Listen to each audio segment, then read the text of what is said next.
សួស្តីបងប្អូនទាំងអស់គ្នាឥឡូវនេះយើងមកធ្វើការ unboxing បើកប្រអប់ថ្មីរបស់ Xdebo X8 Plus បងប្អូនដែលមានកម្លាំងបុកបាស80 វ៉ាត់ឥឡូវយើងកុំឲ្យខាតពេលយូរយើងធ្វើការបើកប្រអប់ទាំងអស់គ្នាតែម្ដងបាទយើងបើកបន្ទាប់បើកប្រអប់ដំបូងមកគឺមានដូចជាខ្សែ AUX សម្រាប់បងប្អូន connect ចូលជាមួយនឹង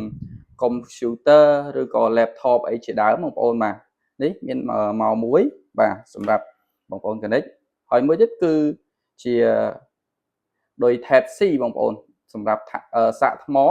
បាទអានេះគឺជាដោយ SIM speaker តែម្ដងបងប្អូនបាទខ្មៅក្រឹបបាទប្រភេទ Type C បងប្អូនអូខេបន្ទាប់មកគឺយើងបាទគឺប៉ុងសម្រាប់ការពារ speaker មួយបន្ទាប់មកគឺជា speaker របស់យើងបាទនេះឥឡូវយើងទុក speaker មួយ light សិនទៅយើងមើលក្នុងប្រអប់មានអីទៀតបាទគឺមានសភៅណែនាំបងប្អូនបាទសភៅណែនាំបាទនេះបងប្អូនបាទរបស់ Xdebo បាទ Xdebo នេះគឺគុណភាពល្អមែនតើអស់ហើយបងប្អូនក្នុងប្រអប់ដូចជាអស់អីហើយបាទឥឡូវយើងធ្វើការបិទប្រអប់ទុកម្ដុំទៅអូខេបាទគឺស្អាតមែនតើរូបរាងបងប្អូនប្រអប់បាទជាទូទៅ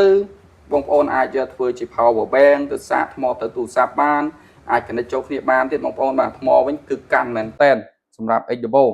ឥឡូវនេះយើងធ្វើការបើកបាទតួឯកយើងគឺ Xdebo បាទគឺមានថង់មួយសម្រាប់ស្រោបពីប្រអប់មកស្រាប់បាទនេះគឺ Xdebo បងប្អូនបាទ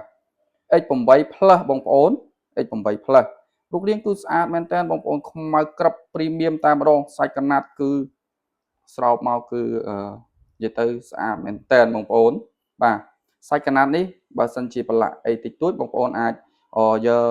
សាច់កណាត់ឬក៏អីមកផ្ដិតទឹកជូតគឺអាចគឺស្អាតវិញតែម្ដងហើយបញ្ជាក់បងប្អូនមួយទៀតបាទសម្រាប់ Xdebo original របស់ក្រុមហ៊ុនចំបាទគឺត្រូវតែមាន serial code នៅខាងក្រោមបាទserial អានេះ QR code ដែល scan ពីលើនេះបាទហើយបញ្ជាក់មួយទៀតគឺនៅខាងក្រោមនេះមួយទៀតតែម្ដងបាទគឺ Xdebo USA SN X8 Plus ហើយលេខកូដនឹងតែម្ដងបងប្អូនបញ្ជាក់បើសិនជាអត់មានអានឹងទេគឺមិនមែនរបស់ក្រុមហ៊ុនចំទេបងប្អូនបាទអញ្ចឹងបងប្អូនគួរតែយល់បាទហើយមួយទៀតបាទគឺវាមាន EQ សម្រាប់បដូរសលេងបានរហូតដល់3សលេងនៅក្នុង speaker មួយនេះបាទហើយប៊ូតុងនេះបងប្អូនតែងទៅសួរខ្ញុំថាប៊ូតុងអីគេបាទប៊ូតុងនេះគឺប៊ូតុងបាទសម្រាប់TWS បាទ TWS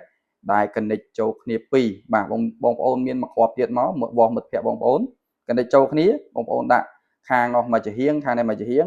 បងប្អូនដាក់ផ្ទុកចូលគ្នាមកគឺសលេង surround sound ព្រោះតែម្ដងបាទប៊ូតុងមានតែប៉ុណ្្នឹងទេសាមញ្ញទេបងប្អូនបាទបើកប៊ូតុង pair connect ចូលគ្នាពីរប៊ូតុង EQ បដូរសលេងប៊ូតុង M នេះសម្រាប់បងប្អូនផ្ដាច់ Bluetooth ចាក់ចូលទៅ memory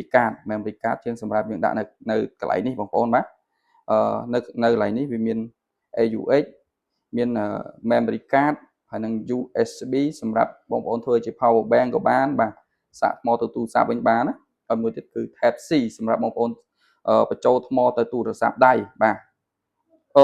sorry បងប្អូនចូល speaker និយាយជាប់មាត់បងប្អូន sorry តិចបាទប៊ូតុងនេះគឺប៊ូតុង stop play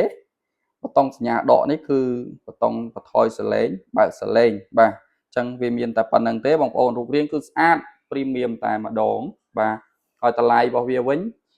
តម្លៃគឺ$68បងប្អូន$68បើបងប្អូនជាវពីខាងខ្ញុំទៅខ្ញុំ free សេវាដឹកជូន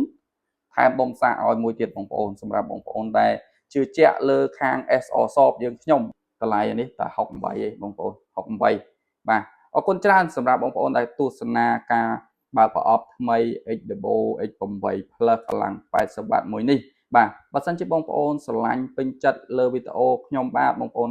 ជួយ like ជួយ comment ជួយ share ម្នាក់មួយទៅដើម្បីមានកម្លាំងចិត្តធ្វើវីដេអូធ្វើ review speaker តទៀតបាទហើយបងប្អូនជួយជាវទិញពីខាងហាងយើងខ្ញុំផងបាទអរគុណច្រើនបងប្អូនទាំងអស់គ្នាបាយបាទ